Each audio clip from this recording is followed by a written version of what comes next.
And we want to take you now live to Nairobi, where the Kenyan President William Ruto is addressing the nation after these violent protests in the capital. Fundamental rights and freedoms of assembly, demonstration, picketing, and petitioning of public authorities by a section of law-abiding citizens of the Republic of Kenya was infiltrated and hijacked by a group of organized criminals. Most regrettably, today's attack on Kenya's constitutional order has resulted in the loss of lives, also destruction of property and desecration of institutions and emblems of our sovereignty. Today's events mark a critical turning point on how we respond to grave threats to our national security. I assure the nation that the government has mobilized all resources at the nation's disposal to ensure that a situation of this nature will not recur again at whatever cost. I thank our security officers who were on duty today for applying themselves to the best of their abilities in the defense of Kenya and its people. Accordingly, I have directed all the organs of our national security to deploy measures to thwart any attempt by dangerous criminals to undermine the security and stability of our country. As the people of Kenya go to bed tonight, I give you my assurance that your security, that of your families and property, remains my utmost priority.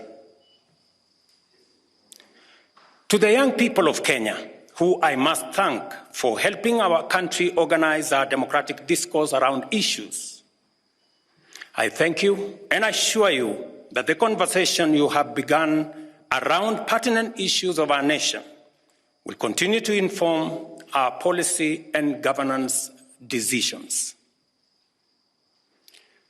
As I promised on Sunday, this conversation will not be in vain.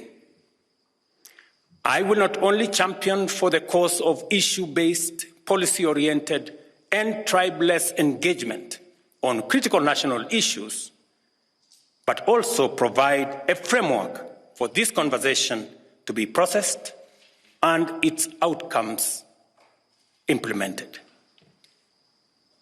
However, our national conversation on any subject matter must be conducted in a manner that respects and honors the foundational values upon which our nation is established, namely constitutionalism, the rule of law, and respect for institutions.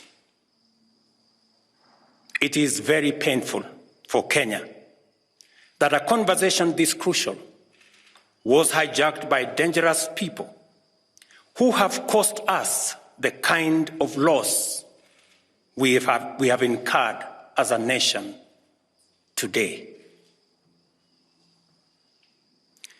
It is possible that the criminals who rained terror on innocent people and attempted to challenge our law enforcement deployments are still determined to continue with their dangerous behavior.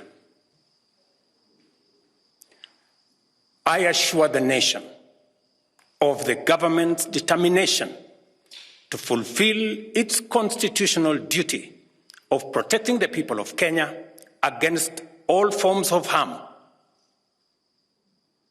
I hereby put on notice the planners, financiers, orchestrators, and abettors of violence and anarchy that the security infrastructure established to protect our republic and its sovereignty will be deployed to secure the country and restore normalcy. It is not in order or even conceivable that criminals pretending to be peaceful protesters can rain terror against the people, their elected representatives, and the institutions established under our Constitution and expect to go scot-free. We must isolate crime from democratic expression and separate criminals from people exercising the freedom of expression and divergent opinion.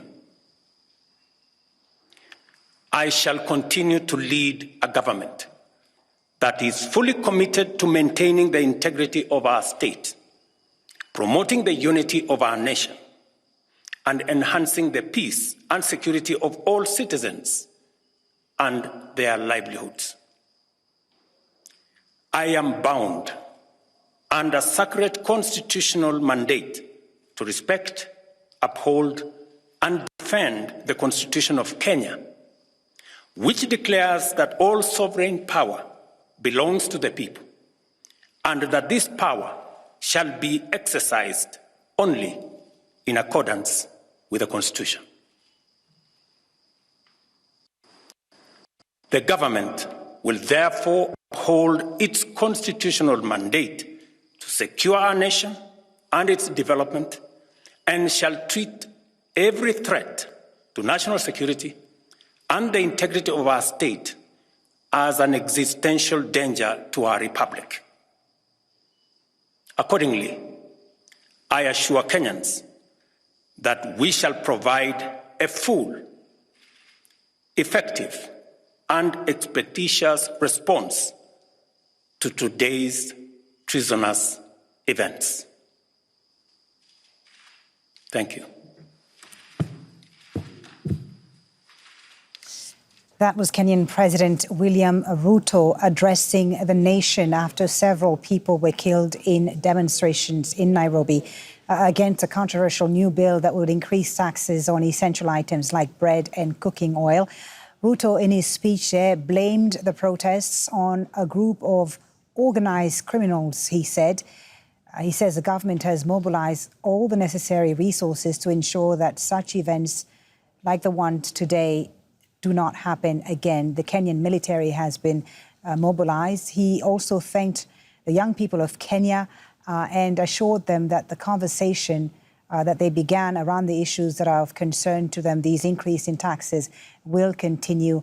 He says, however, that the conversation must respect the rule of law and institutions. He said it was a very painful time for Kenya that a conversation this crucial was hijacked by dangerous people, in his own words.